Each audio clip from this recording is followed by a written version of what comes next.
Kisah ini terjadi kisaran tahun 98 sampai 99 tentang seorang pemuda sebut saja Parmin yang diikuti dan diduga kuat ia juga disukai oleh sosok lelembut yang berwujud kuntilanak bernama Sum. Selama hampir 40 hari sejak pertama kali Parmin melihat sosok itu, perhatian demi perhatian terus diberikan oleh sosok kuntilanak itu, yang tentunya menjadi teror yang sangat mengganggu dan menyeramkan baginya. Bagaimana itu bisa terjadi? Seseram apa terornya? Bagaimana Parmin bisa tahu sosok kuntilanak itu bernama Sum? Temanggung 1998, di sebuah dusun kecil yang berada di kecamatan paling utara di Kabupaten Temanggung. Di rumah sederhana tinggallah seorang pemuda 22 tahun bernama Suparmin. Ia anak tunggal dan hanya tinggal dengan ibunya. Ayahnya sudah meninggal sejak Parmin berumur 8 tahun. Suparmin memang bukan keluarga kaya, tapi tidak bisa juga disebut miskin. Karena nyatanya ia bisa sekolah hingga lulus SMA dari usaha ibunya membuat keripik singkong. Sejak lulus, Suparmin menjadi tangan kanan ibunya menyuplai keripik singkong ke warung-warung hingga pasar. Bersamaan dengan pecahnya krisis moneter tahun 98, permintaan justru meningkat, tapi tak dibarengi dengan pemasukan yang malah berkurang. Karena dampaknya banyak pedagang yang mengutang. Tapi itu tak begitu membuat usaha Parmin dan ibunya goyah. Mereka tetap berjalan, meski harus terbiasa dengan sistem yang berbeda. Setiap pagi dan sore, Suparmin mengantar pesanan di tempat yang berbeda-beda, dari pasar dan desa. Dengan motor Honda CB 100, Suparmin dengan giat membantu ibunya menyuplai dan menagih uang. Upahnya 12.000 per hari. Itu sudah cukup baginya. Lagian, itu kan upah bersih. Karena bensin dan makan, jelas Parmin masih ikut dengan ibunya.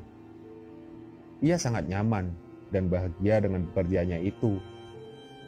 Namun, ia tak tahu bila suatu hari sesuatu hal akan terjadi. Sesuatu hal yang hampir merubah hidupnya selamanya. Di suatu siang, di rumahnya, selepas Parmin dari pasar, ia tengah leyeh-leyeh di kursi ruang tamu. Kemudian ia dipanggil oleh ibunya. Parmin diminta untuk mengambil bahan baku keripiknya di tempat Pak Sarman, seorang petani ketela, yang menjadi salah satu penyedia bahan baku untuk usaha keripik singkongnya.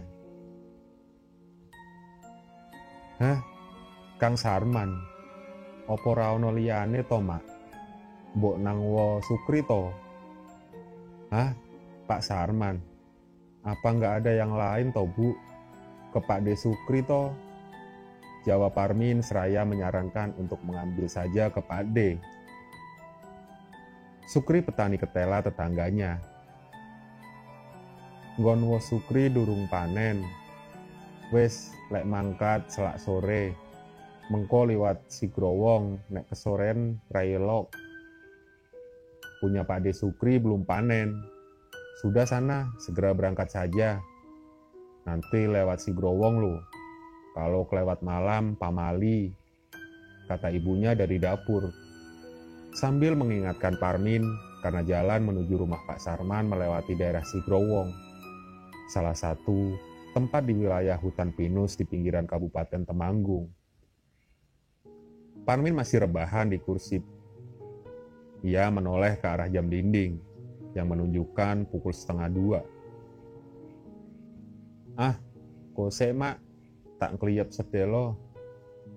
"Ah, bentar Mak, tak tiduran bentar," kata Parmin kepada ibunya. yang sebenarnya ia agak malas untuk ke tempat itu. Hingga tak terasa, Parmin pun ketiduran dan dibangunkan kembali oleh ibunya. "Parmin, ye wis jam 4:30 loh, cepet lek mangkat. Parmin, ini sudah 4:30 loh, cepat sana berangkat," kata ibunya membangunkan Parmin dengan agak marah. Parmin buru-buru keluar, menyalakan motornya dan berangkat menuju tempat Pak Sarman. Tapi apesnya, ban motor Parmin bocor. Ia menyadari setelah merasakan sisi bagian belakang motornya mulai tak enak tepat di ujung desa depan jalan raya. Tak mungkin ia pergi ke tempat Pak Sarman dengan posisi ban belakangnya bocor. Dengan lesu ia pun turun dan mendorong. Ia mencari tambal ban. Ia mendorong motornya ke tukang tambal ban di pinggir jalan raya yang untungnya tidak begitu jauh dan terlihat masih buka. Ditambalkanlah ban motornya. Parmin menunggu dengan agak gelisah. Wah, nanti lewat si Growong lagi, batinnya dalam hati. Tapi ini memang kesalahannya yang tidak mengindahkan omongan dari ibunya untuk berangkat siang tadi. Singkat waktu, sekira 30 menit, ban motornya sudah selesai ditambal.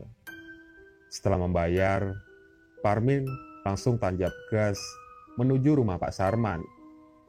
Waktu sudah menunjukkan sekitar pukul 5 sore. Langit juga terlihat semakin redup.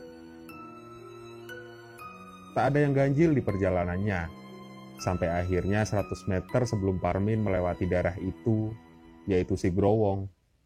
Ia mulai mengurangi kecepatannya dan menyalakan lampu depannya karena langit juga sudah hampir gelap. Dari kejauhan, Parmin melihat seorang wanita. Ia mengenakan kaos oblong putih. Wanita itu berjalan ke arah berlawanan dengan Parmin. Di sini Parmin tak berpikir macam-macam, karena ketika jarak mereka semakin dekat, Parmin melihat wanita itu membawa sabit di tangan kanannya dan tali di tangan kirinya.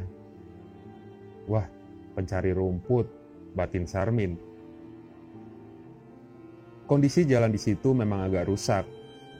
Jadi mau tak mau Parmin semakin memelankan laju kendaraannya. Hingga akhirnya mereka, atau Parmin dan wanita itu, berada di jarak yang cukup dekat. Wanita muda nih, kata Parmin dalam hati. Mata mereka pun saling bertemu. Dan entah inisiatif dari mana, dengan tanpa curiga, Parmin melempar senyum kepada wanita itu. Seraya melajukan motornya dengan amat sangat pelan. Dan senyuman itu pun dibalas. Namun, disinilah keadaan semua berbalik. Karena senyumannya diiringi dengan kucuran darah yang keluar dari mulut sang wanita itu. Melihat itu, Parmin pun langsung memalingkan pandangannya dan menancap gas. Astagfirullah, astagfirullah. Itulah kata yang terucap dari mulutnya di sepanjang jalan. Sesekali Parmin menampar pipinya, berharap ini hanyalah mimpi. Sampai akhirnya ia tiba di rumah Pak Sarman, bersamaan dengan adzan maghrib yang berkumandang. Kok maghrib-maghrib, Tondul? Kata Pak Sarman sambil menyuruh Parmin untuk masuk. Ho'ok ya Kang, mau nyong keturun. Iya ini Pak, tadi saya ketiduran, jawab Parmin dengan sedikit terbata. Pak Sarman pun menyiapkan pesanan Parmin. Sementara di sini Parmin masih terlihat syok, namun ia mencoba untuk menenangkan diri. 1 karung penuh berisi ketela pun dibawa Pak Sarman dari dalam. Kosek to, ojo kesusu, bar maghrib wae Dul. Bentar lah, gak usah buru-buru, habis maghrib aja ya, kata Pak Sarman, seraya meletakkan karung itu di dekatnya. Di sini, Parmin yang biasanya supel pun hanya menganggukkan kepalanya. "Dee nang opo to? Kok pucet ngono? Bar nemoni opo? Kamu itu kenapa to? Kok pucet gitu mukanya? Abis lihat apa?" kata Pak Sarman yang sepertinya mempunyai intuisi yang tepat ketika melihat gelagat Parmin. Di sini akhirnya Parmin pun bercerita tentang apa yang baru saja ia alami. "Nyong bar diweruhi demit Kang, nang si Growong. Nyong saiki rawani bali. Saya habis lihat demit Kang di si Growong. Saya sekarang gak berani pulang," kata Parmin sambil menjelaskan detail kejadian tadi. "Lawong surup-surup kok liwat si Growong. Lawong sore-sore hampir maghrib kok lewat si Growong," kata Pak Sarman sambil tertawa. Seakan tahu resiko lewat di daerah itu saat petang hari. Dan si Parmin tak berani pulang. Tapi dalam hatinya ia tak mungkin membiarkan ibunya di rumah sendirinya. Ibunya juga pasti akan khawatir. Sementara Pak Sarman juga tak bisa mengantar. Karena selain tak berani, beliau juga tak mempunyai kendaraan.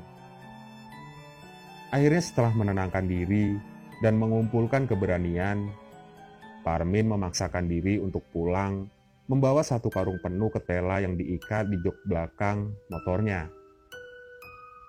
Tak henti-henti, Parmin berdoa dalam hati di sepanjang perjalanan. Hingga ketika Parmin melewati di daerah itu lagi, tempat di mana ia bertemu dengan sosok wanita menyeramkan itu, jantungnya berdegup kencang. Pandangan matanya ia luruskan ke depan. Ia tak berani menoleh. Dan sekira beberapa meter setelah ia melewati tempat itu, tiba-tiba grek, seperti ada sesuatu yang menumpang di bagian belakang. Parmin sangat bisa merasakan kini motornya terasa lebih berat. Di sini, pikiran Parmin mulai macam-macam. Namun ia tak berani memeriksanya. Yang bisa ia lakukan adalah tancap gas. Dan bagaimana caranya agar ia bisa cepat sampai ke rumahnya. Hingga ia pun sampai di pintu masuk gapura desanya. Disinilah, Parmin baru berani untuk berhenti dan memeriksa ada apa di belakangnya. Namun setelah dilihat, dia tak menemukan apa-apa. Parmin pun menghela nafas lega dan menjalankan kendaraannya lagi untuk menuju rumahnya. Ia sampai di rumahnya. Ibunya yang khawatir sedikit memarahinya. Namun di sini Parmin tak menceritakan apa yang tadi ia alami kepada ibunya. Di sini, Parmin menggunakan ban bocor sebagai alasan mengapa ia pulang agak terlambat. Dengan muka lesu, Parmin mengangkat satu karung ketela itu menuju dapur di bagian belakang rumahnya. Ia pun mencuci mukanya dan segera masuk ke kamar. Parmin merebahkan diri di atas ranjangnya sambil merenungi apa yang tadi ia alami. Ia seperti tak percaya, karena ini adalah pengalaman pertamanya bersentuhan dengan dunia lelembut. Seketika rasa ketakutannya kembali muncul, mengingat wajah dari wanita itu. Ia segera keluar dari kamarnya dan menemui ibunya di dapur yang tengah melepaskan ketela dari kulitnya dengan air. Parmin pun membantu ibunya tanpa ada obrolan yang mengiringi mereka seperti biasanya. Apa aku harus cerita? Batin Parmin, walau sampai aktivitas itu selesai tak ada satu kata pun yang terucap dari mulut Parmin. Waktu sudah semakin malam. Ini waktunya istirahat. Sementara Parmin mulai merasakan pegal dan berat di pundak bagian kanannya. Entah apa penyebabnya. Yang jelas, ia tak mencoba untuk berpikir yang aneh-aneh. Tapi, semakin lama pundaknya semakin berat saja. Badannya juga terasa menjadi tak enak. Ia mencoba untuk tak menghubung-hubungkan hal itu dengan kejadian tadi. Meski sebenarnya firasatnya berkata ini pasti ada hubungannya. Di sini Parmin yang mulai lemas mencoba untuk tidur. Ia sebenarnya juga sangat mengantuk. Tapi ketika memejamkan mata, bayang-bayang wajah dari sosok wanita itu selalu terbesit. Muncul di pikirannya. Entah kenapa Parmin merasa tak sendiri. Walau tak terlihat, tapi ia merasa ada orang lain di kamarnya selain dia. Berulang kali ia merubah posisi tidurnya. Entah berapa lama ia mencoba untuk tidur, tapi tetap tak bisa. Hingga tiba-tiba seperti ada bau wewangian yang lewat, merasuk di indera penciumannya. Seketika Parmin terperanjat, dan kini merubah posisinya menjadi duduk di atas ranjangnya. Dahinya mengernyit, matanya mengamati setiap sudut kamarnya, seraya meyakinkan apakah bau itu benar adanya. Tapi setelah diamati, nyatanya memang benar bau melati itu berkutat kuat di dalam ruangan kamarnya. Parmin mulai ketakutan dan kembali meringkuk di ranjangnya dengan selimut tipis menutupi seluruh tubuhnya hingga kepala. Di balik selimut, Parmin terus berdoa, meskipun itu tak begitu membantunya mengurangi rasa takut. Jangan-jangan dia ikut pulang ke rumah, batin Parmin. Di antara ketakutannya yang tak tergambarkan itu, tiba-tiba saja terdengar suara yang seperti memanggilnya. "Mas." Sejenak, Parmin menahan nafasnya setelah mendengar suara itu. Namun di sini ia tak begitu yakin. Apakah suara itu memang ada atau hanya halusinasinya saja? Hingga akhirnya, "Mas." Suara itu terdengar lagi. Dan ini jelas, bukan halusinasi Parmin. Tak selang berapa lama, "Mas." Suara itu kembali terdengar dengan nada yang lebih panjang. Suaranya adalah suara dari seorang wanita. Yang jelas, itu bukan suara ibunya. Mendengar itu, keringat Parmin mulai bercucuran. Lidahnya keluh. Jelas Parmin tak berani membuka selimutnya. Ia sangat ketakutan dan terus memejamkan matanya. Parmin merasa suara itu berada tepat di samping tempat tidurnya. "Mas." Lagi-lagi suara itu muncul. Dengan ketakutannya yang sudah berada di ujung, Parmin mencoba membuka matanya dengan perlahan. Meski itu masih berada di balik selimutnya. Suara itu memang tidak terdengar lagi. Namun dari balik selimut tipisnya, Parmin samar-samar seperti melihat bayangan yang berada tepat di depan wajah Parmin, yang memang sedari tadi meringkuk dengan posisi tidur yang miring. Bayangan itu memang tak begitu jelas, namun cukup tergambar kalau itu adalah seseorang yang tengah sama-sama merebah satu ranjang dengan Parmin.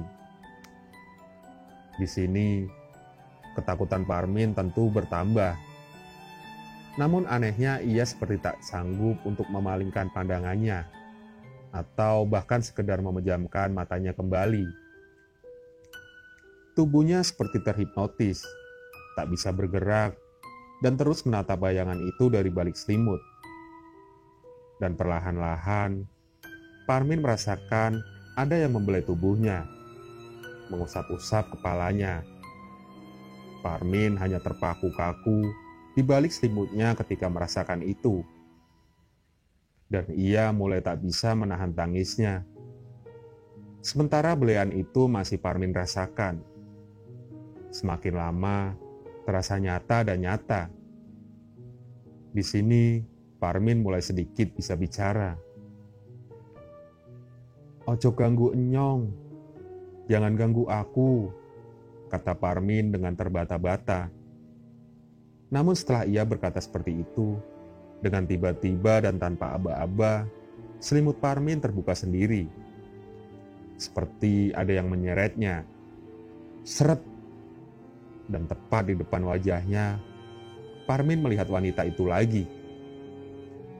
Kini wajah Parmin dan wajah sosok wanita itu saling berhadapan. Parmin semakin menangis melihat itu. Namun di sisi lain, ia juga tak mampu untuk memalingkan pandangannya. Sosok itu terus memandangi Parmin dengan senyuman kecil yang menyeramkan. Perlahan-lahan, sosok itu semakin mendekatkan wajahnya ke wajah Parmin. Dan saat benar-benar dekat dan hampir bersentuh muka, sosok itu berkata kepada Parmin dengan nada berbisik. Kata-katanya tidak pernah Parmin lupakan seumur hidupnya. Sosok itu berkata, "Aku Sumira mas, isih kelingan karo aku to. Aku Sumira mas, masih ingat denganku kan?" Kata sosok itu seraya melebarkan senyumannya, dan sosok itu pun memeluk Parmin dengan erat. Parmin mencoba memberontak sekuat tenaga, namun justru dibalas dengan tawa cekikikan oleh sosok itu. Sampai akhirnya Parmin bisa berteriak sekuat tenaga, dan sosok itu pun menghilang begitu saja. Tak selang beberapa lama, ibunya yang nampaknya mendengar teriakan Parmin datang menghampiri ke kamar. Malam itu menunjukkan sekira pukul 2 dini hari. "Ono opo Tomin? Ada apa Tomin?" kata ibunya seraya mendekat ke Parmin yang masih di atas ranjang dengan keringat yang bercucuran. "Ono demit mak, ono demit. Ada demit mak, ada demit," kata Parmin sambil menangis dan terbata. Sang ibu pun mencoba menenangkan Parmin dan mengajaknya untuk pindah ke kamar ibunya. Parmin menurut dan segera beranjak dari ranjangnya dan tidur di kamar ibunya tanpa menceritakan lebih detail tentang apa yang baru saja ia alami. Singkat cerita, esok hari pun tiba. Parmin terbangun dengan lesu. Ia berjalan pelan dan duduk di ruang tamu, melamun, memikirkan tentang kejadian semalam. Di pagi yang dingin itu, refleks spontan Parmin menyilangkan tangannya ke kedua lengannya untuk meminimalisir rasa dingin di pagi itu. Namun ketika tangannya menyentuh lengan, Parmin seperti merasakan sakit di kedua lengannya. Parmin pun memeriksanya dan anehnya terdapat luka lebam yang membiru di kedua sisi lengannya. Tak sengaja juga ia mengusap mukanya dan merasakan sakit yang sama.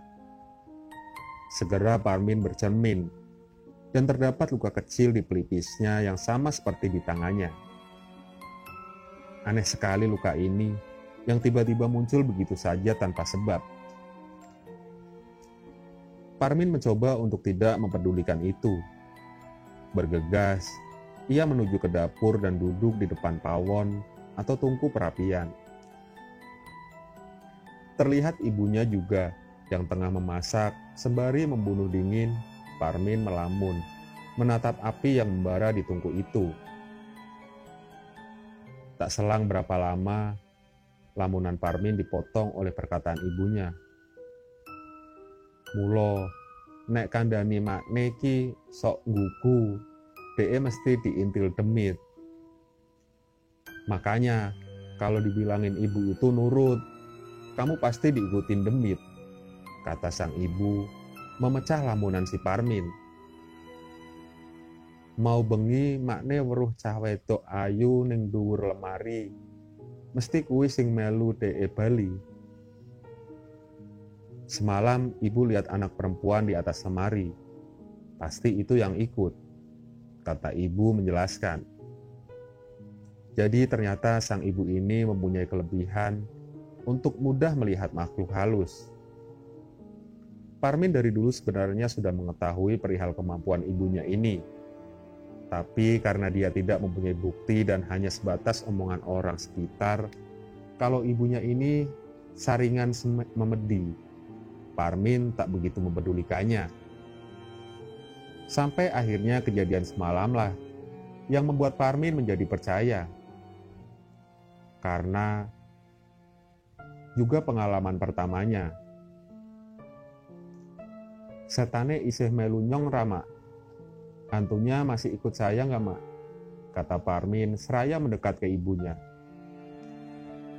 Sang ibu menatap Parmin dengan serius dan seperti melihat sesuatu di wajah Parmin. Ibunya langsung bertanya kepada Parmin. Temite meruhi nang sebelah endi? Dia menampakkan diri di sebelah mana? Tanya ibunya. Ning sandingku, Mak, ning dhuwur kasur. Di sampingku, Mak, di atas ranjang. Jawab Parmin dengan rautnya yang agak panik. Sang ibu langsung menyeret Parmin ke kamarnya dan beliau memeriksa sprei di ranjang Parmin. Dan apa yang ibu temukan sungguh janggal. Karena beliau menemukan helaian-helaian panjang rambut uban di atas kasur Parmin. Dan tak lama kemudian, sang ibu langsung muntah-muntah. Entah apa yang sang ibu rasakan. Parmin terlihat memegang ibunya dengan raut yang kebingungan. Kono, dudangke lek Semo, ra beres iki. Sana, panggilin paman Semo, gak beres ini. Kata ibunya menyuruh Parmin untuk memanggil pamannya yang kebetulan masih tinggal dalam satu dusun. Parmin pun bergegas ke rumah paman Semo dan menyuruhnya datang ke rumah. Terlihat, kini paman Semo dan Parmin berjalan beriringan dengan Parmin yang berada beberapa langkah di depan. Namun tak selang beberapa lama, paman Semo seperti berlari dan memegang pundak si Parmin. Tampaknya paman Semo tahu akan sesuatu. Dan sampailah mereka di rumah. Bertemulah paman Semo dengan sang ibu. Kie Parmin kok koyone di meloni. Kie nyong nemu rambut ning kasure. Ini Parmin kok kayaknya diikutin. Ini saya nemuin rambut di atas kasurnya. Kata ibu Parmin seraya memperlihatkan temuan rambut itu. Iyo yu, nyong wis ngerti. Akui temite kit mau gandeng tangannya terus. Iya mbak, aku sudah tahu. Lah itu demitnya dari tadi gandeng tangannya terus. Kata paman Semo sembari menengok ke arah Parmin. Parmin pun geser dari tempat berdirinya semula, seraya mengelus lengannya. Ia tentu terlihat sangat ketakutan. Meski Parmin tak bisa melihat sosok yang menggandeng tangannya itu. Yang jelas, saat itu Parmin hanya merasakan berat dan pegal pada sisi lengan kanannya. Sedikit informasi, paman Semo ini adalah adik kandung dari ibunya Parmin. Dan beliau juga mempunyai kemampuan seperti ibu Parmin. Namun bisa dikatakan, kemampuannya ini benar-benar diasah. Jadi paman Semo ini terlihat lebih menguasai. Singkat cerita, hari ini semua aktivitas sehari-hari yang biasanya dilakukan Parmin dan ibunya benar-benar ditunda dan fokus untuk mengatasi Parmin. Entah kenapa sang ibu terlihat sangat khawatir dengan Parmin. Beliau seperti mempunyai firasat kalau sesuatu ini akan berkepanjangan. Paman Semo terlihat ke belakang rumah untuk mengambil wudhu, dan setelah itu mendudukan Parmin di ruang tengah. Di sini, Parmin sudah mulai bergelagat agak aneh. Matanya melirik ke sana kemari, dan sesekali terlihat tersenyum. Sang paman pun mengajaknya bersalaman, sambil mengucapkan doa-doa. Tak selang beberapa lama tubuh Parmin pun menggelinjang, dan mengeluarkan suara tertawa yang memekik. Suaranya bukan suara Parmin, melainkan suara seorang wanita. Parmin kerasukan. Ojo ngemek-ngemek aku, jangan pegang-pegang aku, kata sosok yang merasuki tubuh Parmin, seraya mengibaskan tangannya yang tadi bersalaman dengan paman Semo. Sosok itu pun kembali tertawa dengan kedua tangannya berada di dada, dengan pose yang sangat aneh dan seram. "Sopo iki? Sekondi? Ono opo rene? Metuwo? Siapa ini? Dari mana? Ada apa kesini? Keluarlah," kata Paman Semo kepada sosok yang merasuki Parmin. "Sopo aku? Aku Sumira," sambil tertawa. "Siapa aku? Aku Sumira," jawab sosok yang merasuki Parmin itu dengan tertawa. Tawanya semakin tak terkendali, sampai membuat para tetangga Parmin berdatangan. Dan setelah itu, Paman Semo pun memegang kepala Parmin. Ia membacakan doa-doa.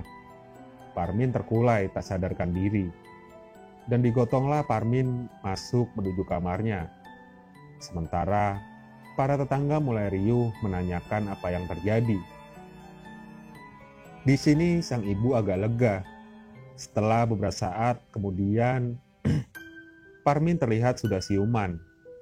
Walau belum terkuak, apakah makhluk itu benar-benar pergi atau hanya keluar saja dari raga Parmin? Singkat cerita, malam pun tiba. Parmin sudah tidak merasakan berat lagi. Walau di hatinya masih gelisah, takut makhluk itu mendatanginya lagi. Ibunya ingin menemani Parmin di kamar, tapi ia tak mau. Sebagai anak yang tidak manja, si Parmin menenangkan ibunya bahwa semua sudah baik-baik saja. Parmin pun beranjak untuk tidur dengan tasbih di genggamannya. Malam itu terasa sangat senyap dan aneh. Bahkan suara binatang-binatang malam seperti tak terdengar di telinga Parmin. Ia mulai resah dan memutuskan untuk menyalakan radio, berharap ini bisa sedikit membunuh rasa gelisahnya. Hingga tak terasa, menit berganti jam. Semua siaran telah berakhir. Namun, Parmin masih terjaga. Waktu sudah menunjukkan pukul 12. Parmin mencoba untuk memejamkan matanya, seraya berzikir dengan tasbihnya. Namun entah mengapa, hatinya menjadi gusar. Pikirannya tentang sosok Sumira tiba-tiba saja menguat.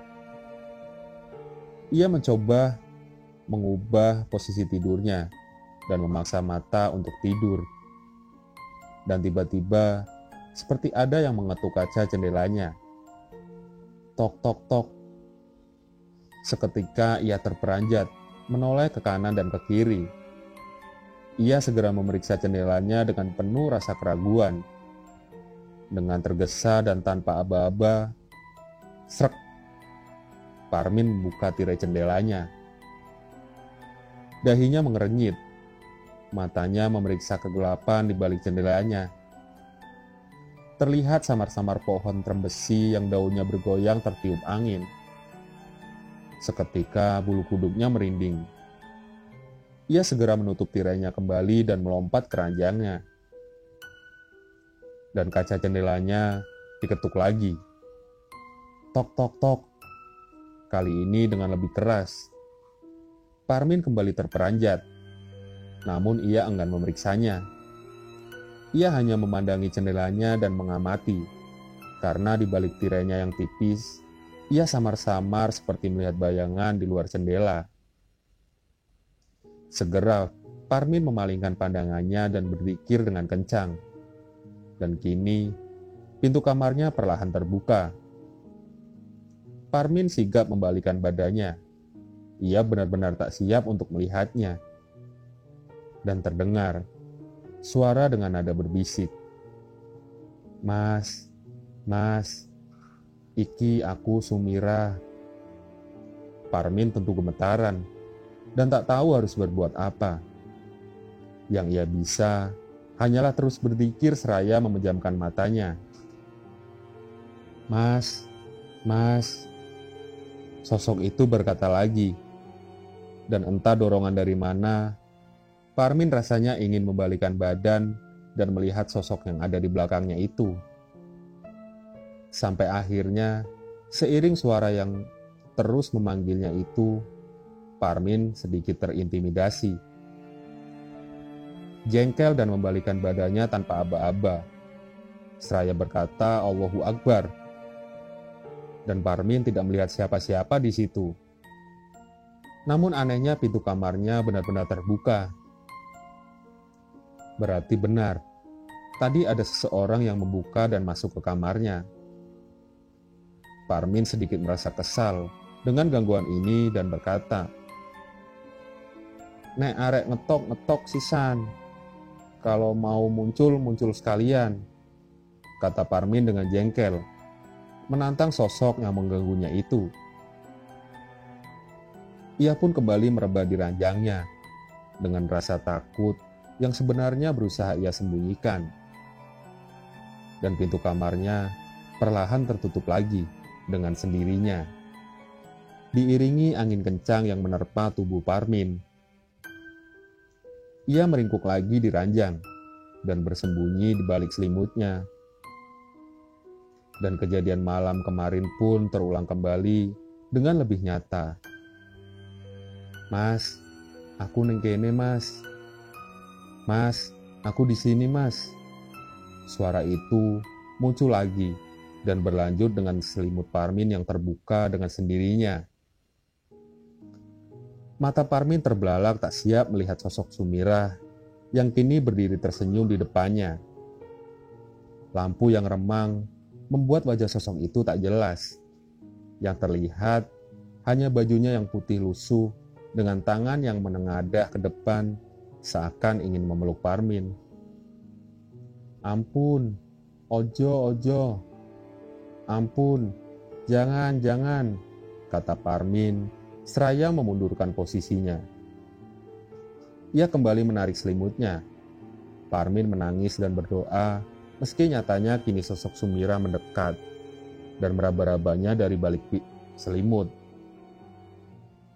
Terlihat bayang-bayang wajah dan tangan yang semakin membuat Parmin rasanya hampir mati ketakutan.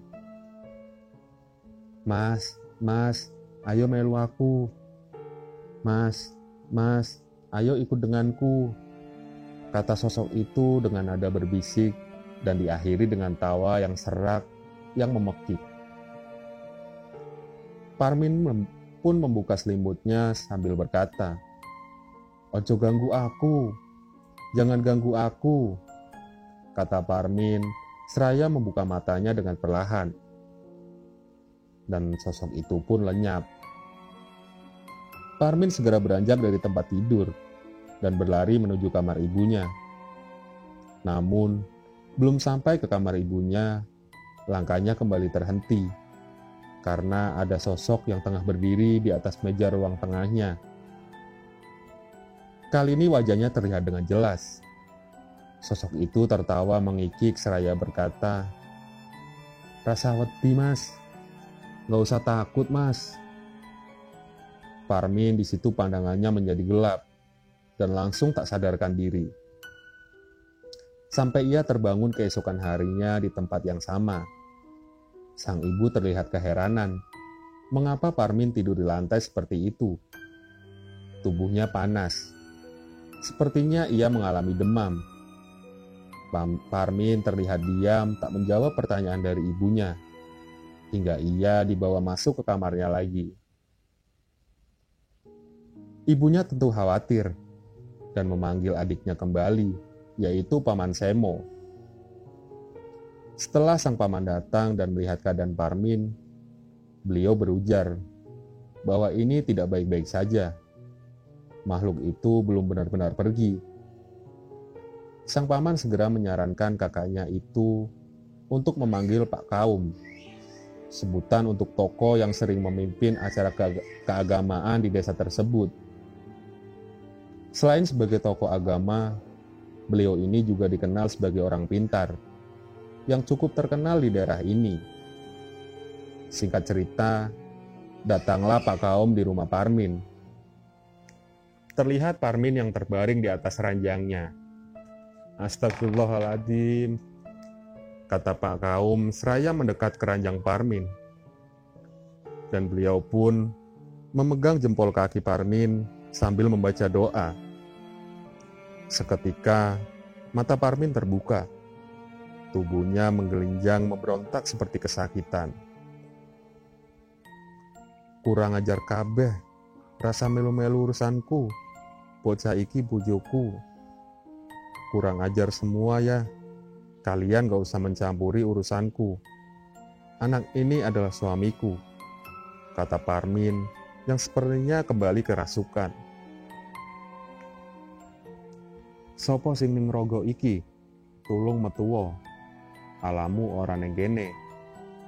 Siapa yang berada dalam raga ini? Tolong keluarlah. Alamu bukan di sini, kata Pak Kaum yang masih memegangi jempol kaki Parmin. Ora iso, rogo iki duweku. Tidak bisa, raga ini milikku, kata sosok yang merasuki Parmin ini sambil berteriak. Sementara, kini Pak Kaum menyuruh ibu Parmin dan Paman Semo untuk memegangi tubuh Parmin. Metuwo, keluarlah, kata Pak Kaum yang kini memegang kepala Parmin. Ia mengerang kesakitan, dan sosok yang merasuki Parmin pun keluar. Kini ia terlihat lemas untuk beberapa saat, karena setelah itu Parmin langsung menangis memeluk ibu dan pamannya.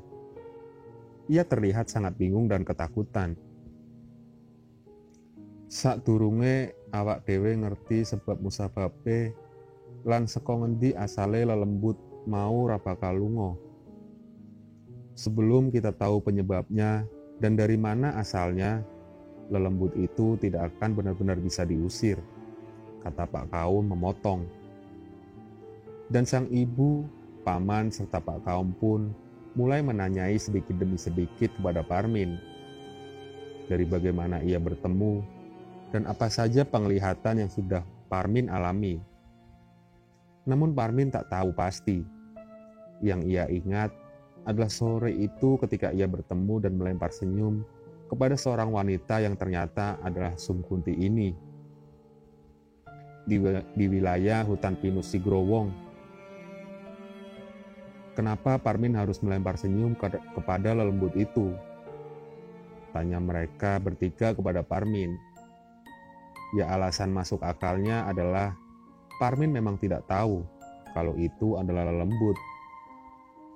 Dan waktu itu memang Parmin yang tersenyum lebih dulu. Jadi menurut analisa dari Pak Kaum, mungkin senyum dari Parmin itulah yang membuat Sum Kunti terpikat. Dari mana Sum Kunti berasal, ini sudah diketahui oleh Pak Kaum, Ibu, dan Paman Semo. Kini tinggal penyebabnya yang masih semu.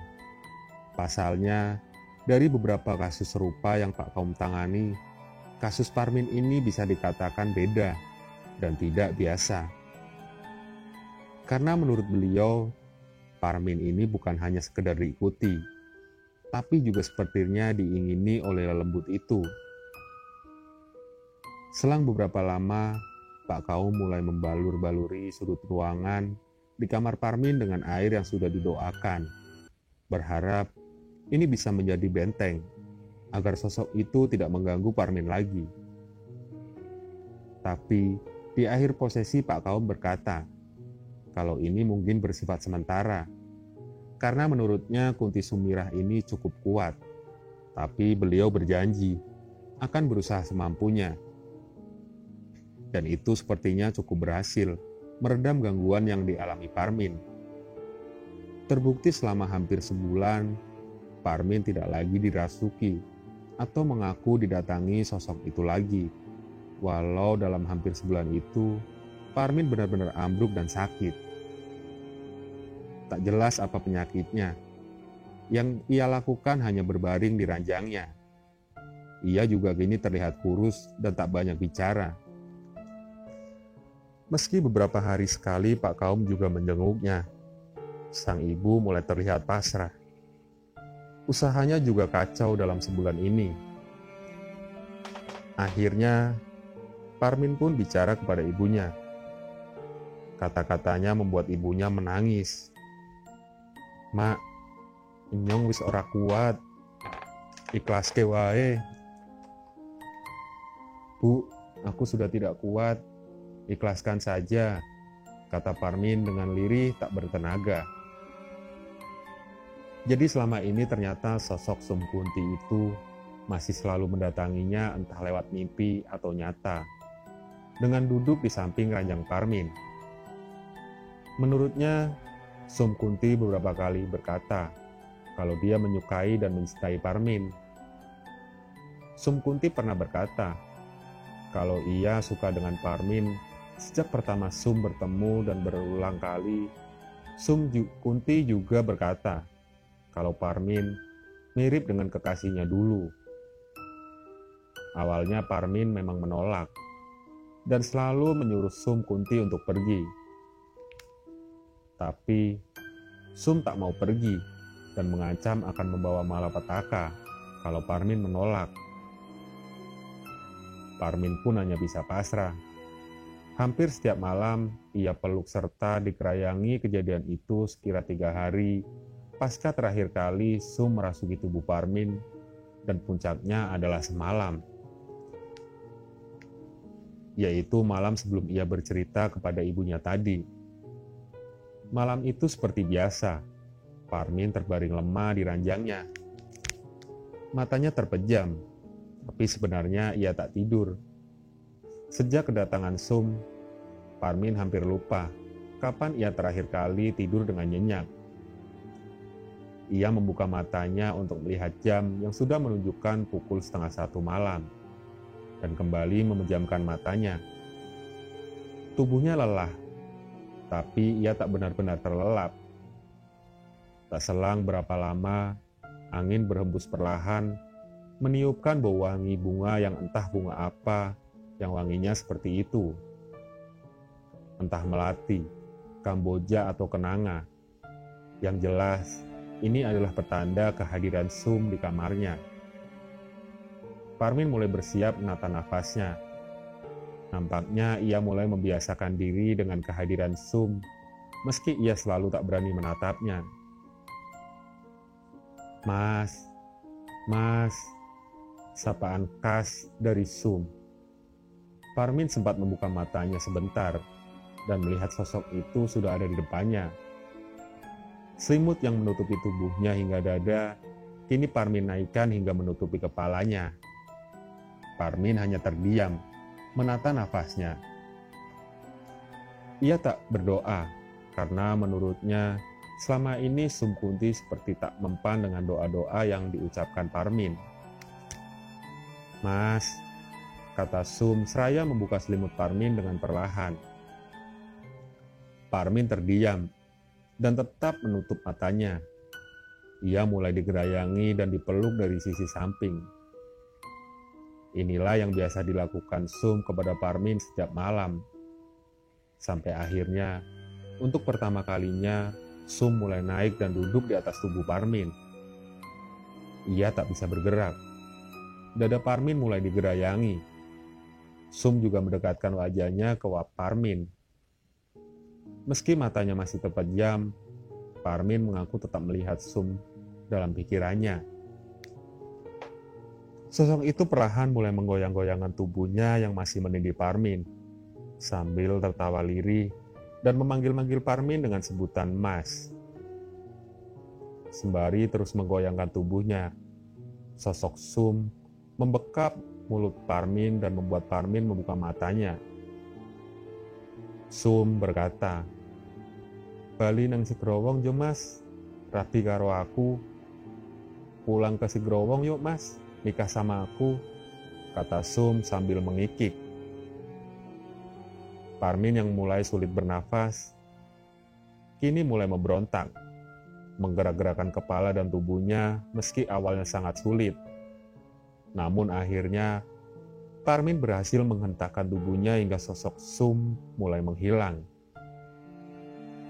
Posisi Parmin setengah duduk kali ini. Keringatnya bercucuran. Rasa takutnya kali ini benar-benar memuncak dan tak tergambarkan. Entah apa alasan Sum berkata seperti itu sambil membekap mulutnya.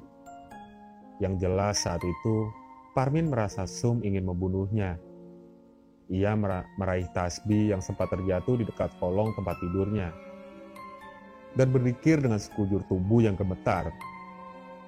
Parmin benar-benar tidak atau sekedar menjamkan mata setelahnya. Ia terus berzikir sembari menangis. Iso edan aku nek koyong ini terus. Bisa gila aku kalau begini terus, kata Parmin dalam hati. Parmin terjaga hingga keesokan harinya. Ia bercerita tentang semua ini. Ibunya yang mendengar itu tentu menangis dan meminta Parmin untuk tidak menyerah. Parmin adalah harta satu-satunya bagi ibunya. Akhirnya Pak Kaum dan Paman Semo pun dipanggil. Sampainya di sana, sang ibu mulai menceritakan cerita Parmin tadi. Paman Semo dan Pak Kaum kaget keheranan. Orang main-main ki, gak main-main nih, kata Pak Kaum dan sang paman. Jadi asumsi Pak Kaum tempo hari memang tidak meleset, bahwa Parmin tidak hanya diikuti, tapi juga diinginkan. Aku akan berbeda ceritanya jika malam itu Parmin tidak memberontak dan mengiyakan ajakan Sum. Menurut Paman Semo dan Pak Kaum, ajakan menikah dari Sum akan berimbas pada dua hal bila itu terjadi. Yang pertama, jiwa Parmin akan dibawa ke alam lain dan Parmin akan berubah menjadi gila. Dan yang kedua, Parmin akan mati dan jiwanya moksa ke alam lain dan benar-benar menikah dengan Sum Kunti. Untuk kasus ini, Pak Kaum dan sang paman lebih condong ke imbas yang kedua. Dilihat dari Sum yang membekap mulut Parmin semalam. Bukan serta-merta Sum yang membunuh dengan tangannya, tapi yang Sum lakukan adalah membuat Parmin terpojok dan putus asa, lalu mengakhiri hidupnya sendiri atau bunuh diri. Terbukti dari awal mula, Parmin membuka pembicaraan dengan ibunya dengan berkata, "Bu, aku sudah tidak kuat, ikhlaskan saja." Itu adalah salah satu wujud keputusasaan yang berhasil ditanamkan oleh Sum. Menurut Pak Kaum, di sini kalau hanya ruqyah sepertinya kurang cukup bisa mengatasi. Karena penglihatan Pak Kaum berkata, kalau Sum tidak berada di rumah ini, ia hanya akan datang di setiap malam untuk meneror Parmin dan akan kembali lagi ke tempat asalnya, menunggu Parmin semakin putus asa dan mengakhiri hidupnya. Tak ada kehadiran Parmin dalam pembicaraan ini, karena ia masih terbaring lemas di kamarnya. Setelah obrolan yang cukup panjang, Pak Kaum, Paman, dan Ibu pun masuk ke dalam kamar Parmin. Rencana Pak Kaum ingin menghadirkan Sum agar memasuki raga Parmin, dan bisa mencegah siasat Sum dengan cara berdialog. Tapi benar saja, asumsi Pak Kaum bahwasanya Sum Kunti tidak berada di rumah ini. Sum tidak hadir merasuki tubuh Parmin, dan memang takkan pernah hadir. Ada satu solusi yang tersirat di dalam pikiran Pak Kaum, yaitu ruat mayit. Dalam ilmu kepercayaan kejawen kuno, ruat mayit adalah acara selamatan mirip orang meninggal, namun ditujukan kepada orang yang masih hidup dan sudah dinyatakan menjadi tumbal setan. Ruat mayit ini dilakukan agar orang tersebut selamat dari pertumbalan.